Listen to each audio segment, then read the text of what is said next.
Welcome to the deep dive. Today we're tackling something, well, ancient, but it feels incredibly relevant right now. The power of our words. We've got some fascinating sources here, excerpts from a commentary on the Dhammapada, specifically looking at story number 254, the Kokālikavatthu. That's right. And our mission for this deep dive is really to unpack the insights these texts offer about, why and how we should be mindful of what we say. Yeah, and these sources aren't just dry texts. They offer vivid stories and really practical teachings. It's about how speech was seen as having real, tangible consequences. Okay, let's jump right in then. The first part starts with the Buddha at Jetavana, and the monks are talking about another monk, Kokālika. Yes, and they're discussing his ruin, his downfall. The commentary is quite blunt. It says he met destruction because of his mouth. Because of his mouth. Yeah. Wow, and there was a particularly dramatic consequence mentioned, right? Extremely dramatic. The source says the earth literally opened up and swallowed him while he was insulting two chief disciples. Whoa, swallowed by the earth mid-insult. Yeah. That's quite the visual for the impact of words. Was this just a one-off thing? Well, that's what the monks wondered, too. The Buddha confirmed that, no, this wasn't the first time Kokālika's mouth led to his ruin. It had happened before, in a past life. Ah, so it's a pattern. That makes sense. And I imagine the monks wanted to hear that story. Exactly. They asked to hear about the past instance, and so the Buddha recounted this other story. Right, the story from the past. This is the one with the animals, Yeah. Set the scene for us. Okay, so, long ago, way back in the Himalayas, there's a lake. And in this lake lives a tortoise. A tortoise. And he becomes friends with two young swans. Okay, a tortoise and swans. An unlikely pair. What happens? Well, the swans know this amazing place, a golden cave on Siddhakia Mountain, also in the Himalayas, beautiful spot. And they want to take their friend, the tortoise, there. That sounds nice. But how exactly do swans fly a tortoise anywhere? Seems tricky. It is tricky. And this brings us right to the core issue, the lesson about speech. The swans had one crucial condition. Okay, what was it? They said, we'll take you if you can keep your mouth shut. Guard your speech. Guard his mouth. That sounds familiar. Did the tortoise agree? Oh, he agreed. Said something like, absolutely, I can do that. I'll keep quiet. Maybe a bit too confident, Right. So how did they actually plan to transport him? The method was pretty ingenious, actually. They got a stick. The tortoise bit down hard on the middle of the stick. Okay. Then each swan took one end of the stick in its beak, and off they flew. I'm picturing that. A tortoise dangling from a stick, carried by two swans across the sky. It's quite an image. But given the theme, I suspect things don't go smoothly. You suspect correctly. As they're flying over a village, some kids on the ground look up, and, well, they see this very unusual sight. Naturally. And the kids start shouting, something like, hey, look, two swans carrying a tortoise on a stick. Ah. And the tortoise hears this from way up there. Oh, dear. Exactly. Despite his promise, despite, hanging precariously from a thick miles high, the tortoise felt that urge. He wanted to speak. What did he want to say? He wanted to yell back at the kids. The text even gives his intended words. If my friends are carrying me, what's it to you, you wicked brats? Something like that. Oh, no. That impulse to just lash out, to defend himself, it's so relatable, isn't it? You see a comment online and boom. It really is. And that very impulse, that wanting to speak when silence was absolutely critical, that was his undoing. So what happened?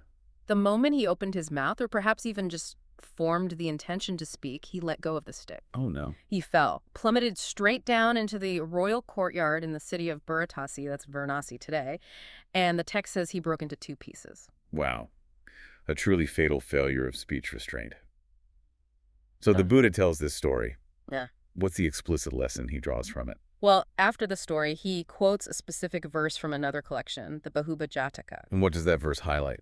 It says very clearly the tortoise destroyed himself by uttering speech. He killed himself with his own words, even though he was holding on tight physically. The lesson drawn is about speaking skillfully, at the right time, and crucially, not excessively. The verse literally ends saying the tortoise met ruin by talking much. By talking much. So it wasn't just what he might have said, but the act of speaking at all when he shouldn't have. That links back perfectly to Kokālika. Ruined by his mouth. Exactly. The story gives the vivid picture. The verse nails the teaching. Too much talk or talk at the wrong time can be disastrous. So, building on that, the Buddha then lays out the positive side, the kind of speech and conduct to aim for. Precisely. He describes what a bhikkhu, a monk, should be like. He should be mukasanyata, restrained in the mouth. Also samakari, of even conduct, anudato, not restless or frivolous, and nibutasito, with a tranquil mind. This is all encapsulated in Dhammapada, verse 254. Okay, let's break those down based on the commentary you mentioned. First, restrained in the mouth, yo mukasanyato. What does that mean in practical terms here? The source explains it as consciously not saying things that are harsh or insulting. It gives examples like saying, you are ill-born or you are immoral. And it specifically adds, this applies even when talking to people considered lower status, like slaves or outcasts. It's about holding back harmful words, period. So it's about the impact of the words, avoiding harshness and insults, regardless of the target. Oh. Got it. What about the next one? Speaks with wisdom, mantabo. Right. Manta here is explicitly defined as pana, which means wisdom or insight. So mantavi is someone whose speech habitually comes from a place of understanding, clarity, and discernment, not just random chatter. Wise speech makes sense as the counterpoint to the tortoise's impulsive outburst, and not restless or frivolous, anudoto. This one is defined quite simply in the source as having a tranquil mind, nibbitatikto. Ah, so they're linked. Yes. The idea is that a calm, settled mind leads to speech that isn't agitated, flighty, or uncontrolled. Stillness inside leads to appropriate speech outside. Tranquil mind, tranquil speech. Okay. And the last quality mentioned is explaining the meaning and the dharma apta dhamanya debiti. This is about being effective and clear. It means you convey both the atta, the practical meaning or purpose of what's being said, and the Dhamma, the underlying principle, the teaching, the context. So not just the what, but also the why, or the deeper rule behind it. Exactly. It's about illuminating the subject fully. And the verse says that speech with all these qualities is sweet, madhura tasa basita. What makes it sweet according to this text? Is it just pleasant sounding? Not just pleasant, the commentary gets quite specific. It says, sweet speech is the speech of someone embodying these qualities, restraint, wisdom, tranquility, clarity of meaning, and principle. Okay. And it points out what's not sweet speech.